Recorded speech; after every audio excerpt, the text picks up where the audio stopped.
Good morning student, आज हम करने वाले हैं पेपर सॉल्व अपना मैं इकोनॉमिक्स का।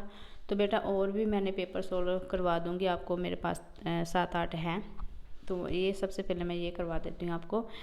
तो स्टार्ट कर लेते हैं। In a 2 sector model of circular flow of income when product sector generate a monetary flow of ₹100 then it will be the sector income of the which of the following आपने बोलना house hold sector. ठीक है, इसके बाद है in an economics national income is ₹1000 crore and total consumption is 700 crore.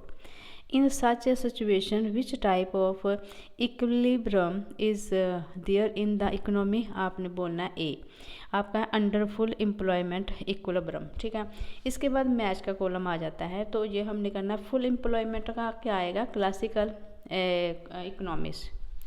ठीक है, economist. इसका बाद है जो है पार्शियल इक्विलिब्रियम, इसका आएगा माइक्रो इकोनॉमिक्स। और फिर आएगा स्टॉक कंसेप्ट। स्टॉक कंसेप्ट में आएगा related to a point of time. ठीक है, आगे डोमेस्टिक रेजिडेंस, तो आपका आएगा यहाँ पे ये वाला डोमेस्टिक रेजिडेंस का आएगा डोमेस्टिक इनकम। ठीक है, इसके अकॉर्डिंगली देख लेते हैं आपका ऑप्शन जो है क्या आएगा। आपका ऑप्शन आएगा सी, तो जो मैंने पहले से टिक कर दिया था, क्योंकि मैंने ये पढ़ा था इसलिए मैंने क्या कि जल्दी से आपकी वीडियो बन जाएगी। ठीक है, the value of saving can be आपने बोलना एनी ऑफ दिस, आपका आंसर है any of this. Due to which of the following does not circular flow of the income and output become smaller than before, आपने बोलना है leakage of the विदड्रॉस। ठीक है, आगे ये बेटा हमारे न्यूमेरिकल हैं, तो इसको भी बड़े ध्यान से देखना है। जैसे ये सारा आपको दिया हुआ है उसके अकॉर्डिंगली जो न्यूमेरिकल है। On the basis the above data what will be the value of net domestic product at the factor cost. बेटा आपने फार्मूले अच्छी तरह से याद कर लेने हैं। आपका आएगा डी, इसके अकॉर्डिंगली आपका आएगा 18 करोड़। ठीक है, 1800 करोड़। ठीक है, on the basis of data what will the value of gross domestic product at market price. बेटा इसके भी फार्मूला आपने अच्छी तरह से याद करोगे तभी आप निकाल सकते हो। ठीक है, तो इसका आएगा बी। ठीक है, इसके बाद on the basis of both data the value of national income will be dash, आपका आंसर है बी। तो ये भी आपने निकाल के देख लेने हैं एक बार।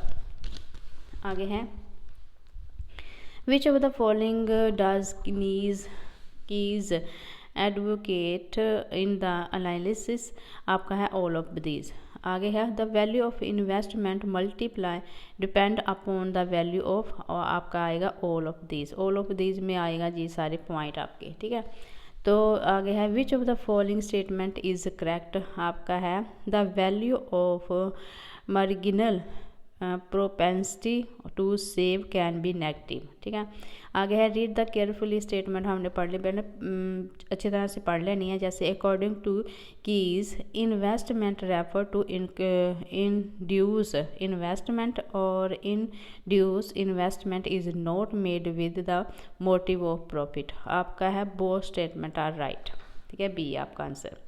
इसके बाद है Amit purchase a refrigerator for his shop of the sweet so that he may use it to serve cold drink to his customer. In this situation which of the following goods has Amit purchase. बेटा ये मैं पहले भी आपको करवा रही थी ना, उसी में से ये वाले गैस पेपर जो है वो होता है। तो आपका है कैपिटल गुड्स। ठीक है, Aditya गनेजा who is a normal resident of India, it is an employee in the Japanese embassy in New Delhi. Here her income which is the factor income will be induced in the domestic income, आपने बोलना India. ठीक है, India आपका option है। इसके बाद है हमारा नेक्स्ट, तो ये है करेक्टली मैच करना है हमने। तो इसका ऑप्शन बनता है जैसे ये वाला है, जैसे ड्यूरेबल थिंग्स कौन सा है, पहले का है second very long period durable. ठीक है, ये आ गया हमारा ए। इसके बाद है semi durable things. Semi durable things हमारा आता है intermediate period for limited period of time, ये वाला बी। ठीक है, आगे है नॉन ड्यूरेबल थिंग्स गुड्स कौन सी हैं, नॉन ड्यूरेबल गुड्स है 4 का वेरी शॉर्ट पीरियड, ये हमारा सी आ गया। और ये हमारा डी आ जाएगा।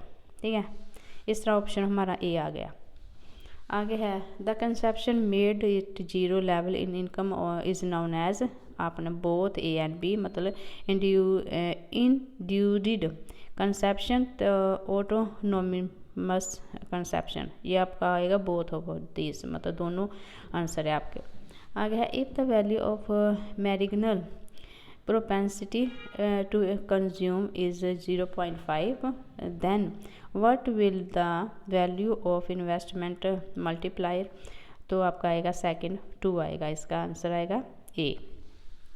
Read the statement carefully and choose the correct option, तो आपका है only factor income is include in the national income. आगे है the income of non residence is not include in the domestic income, तो इसका बाद आता है statement 1 is correct while statement second is incorrect. आगे है हमारा सेक्टर ये वाला second, Amit is able to fulfil his basis need in 7 months of year, but his basic need are not fulfilled in the rest of the 5 months. On his basis, in which of the following category can be satisfied, आपका answer होना चाहिए ये वाला second सी आना चाहिए, occupationally poor। आ गया the part of agriculture product which the farmers sell in the market after fulfilling their need is called what, आपने बोला कंज्यूमर सरप्लस। ठीक है, आपका ये आंसर है सी। आगे है in India poor and non poor are classified on the basis of, आपने बोला लेवल ऑफ कंजप्शन एक्सपेंडिचर। आगे हैं ड्यू टू डैश, ठीक है, due to dash tremendous growth in the production of wheat and paddy has taken place, आपका green revolution. आगे match का column है, तो मैच का कॉलम में आपका आएगा ए ऑप्शन, जैसे ये सारे आपके ए ऑप्शन में आ जाएंगे। अच्छी तरह से आपने ये रीड कर लेने हैं। नेक्स्ट करते हैं, आगे है 24 पे आपको दिया हुआ है जो मैं सारा निकालना है, आपने इसी के अकॉर्डिंगली अपने न्यूमेरिकल निकाल देने हैं इसके हिसाब से कि कैसे कैसे ये वाला है। In which year is different between import and export maximum, आपने बना 2013 और 14। आगे है in which year is different between import and export minimum, इसके अकॉर्डिंगली करना है सारा। ठीक है, तो आपका है 2011-12।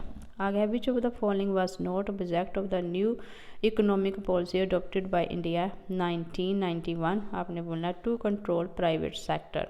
ठीक है, आगे है which of the following was not feature of Indian economy on the eve of independence, आपने लो बर्थ डेट, आपका है लो बर्थ डेट आंसर। इसके बाद 28 पे आ जाएगा आपका NITIAAGYOG वाज अस्लीव्ड इन इंडिया, आपने बोलना 2015। आगे है according to labour law of India for a person to be considered as economy that person must get work for at least 273 day in year, but Rajan get work only for 200 days। ठीक है, in such a situation Rajan should consider himself in the situation of being, आपने बोलना है visibly under employed. ठीक है, आपका answer आना चाहिए बी। आगे विच of the following is not causes of backward और इंडियन एग्रीकल्चर, आपने बोलना है मिनिमम स्पॉट प्राइस। आगे मैच का कॉलम, तो ये आपने देख लेना ग्रीन रेवोल्यूशन कब हुई है। ठीक है, ग्रीन रेवोल्यूशन का आएगा फर्स्ट का आएगा सेकंड, ए आ गया यहाँ पे, फिर आएगा सेकंड का आएगा 4, बी आ गया, और फिर सी का आएगा 3, यहाँ पे सी आना और यहाँ पे डी आ जाना है। ठीक है, ये रहा मतलब ग्रीन रेवोल्यूशन हुई थी हमारी 1948 में। ठीक है, फर्स्ट इंडस्ट्रियल पॉलिसी, तो नहीं ये वाला है पहले में, ये आएगा पहले का ये वाला आ जाएगा, इसके अकॉर्डिंगली हमने करना है। फर्स्ट ग्रीन रेवोल्यूशन का है हमारा ग्रीन रेवोल्यूशन का 2 है 1966। ठीक है। और फर्स्ट इंडस्ट्रियल रेवोल्यूशन 1948 और न्यू एग्रीकल्चर पॉलिसी आपकी आएगी 2000 में, और establishment of the planning commission आपका आएगा 1951। तो हमारा ए ऑप्शन ठीक है। आगे रीड द स्टेटमेंट केयरफुली, तो ये हमने स्टेटमेंट पढ़ ली है। तो इसके बाद हमारा आएगा statement first second is correct, और जो स्टेटमेंट है 1 इज इनकरेक्ट होगी, ठीक है। ये हमारा आंसर है डी। इसके बाद है at present India in dash largest industrial economic in the world, आपने बोलना है 5th, ठीक है। इसके बाद है which of the following has been an objective of 5-year-old plan in India, आपने बोलना ऑल ऑफ दिस, ये सारे वाले, ठीक है। आगे when has India declare it is second industrial policy, आपने बोलना 1956, बी ऑप्शन है। आगे रीड द स्टेटमेंट केयरफुली, तो फर्स्ट स्टेटमेंट है in India different type of the unemployment is prevent in rural and urban area. आप आगे है industrial involvement is mainly found in the rural area. तो आपकी जो स्टेटमेंट 1 है करेक्ट है और 2 जो है इनकरेक्ट है, तो आपका आंसर आएगा सी। आगे है हमारा सेक्शन जो है 3rd, तो उसमें आएगा ये सारी स्टेटमेंट हमने पढ़नी है। Ashish collected the data about the intelligence of the student and divided the data into 2 group of boy and girl, ठीक है। Then he calculate correction qualifications for these 2 groups in the situation which the collection or may be have been used by the आशीष। मतलब इसमें ये सारी position दी हुई है, तो आपने सिंपल करेक्शन वाला कलेक्शन ये ए आ गया, ठीक है। इसको भी आपने अच्छी तरह रीड कर लेना है, क्योंकि अगर स्टेटमेंट बड़ी है फिर भी आपने इग्नोर नहीं करना, पहले अच्छी तरह से रीड करके उसको समझ कर फिर आपने आंसर देना है। ये है हमारा ए। आगे मैच का कॉलम है, तो इसमें आपने ये वाला देखना है कि हाई डिग्रीज ऑफ करेक्शन कौन सा है, क्या यहाँ पे क्या लगाना है, तो इसके अकॉर्डिंगली हमारा आंसर आ जाएगा ए, ठीक है।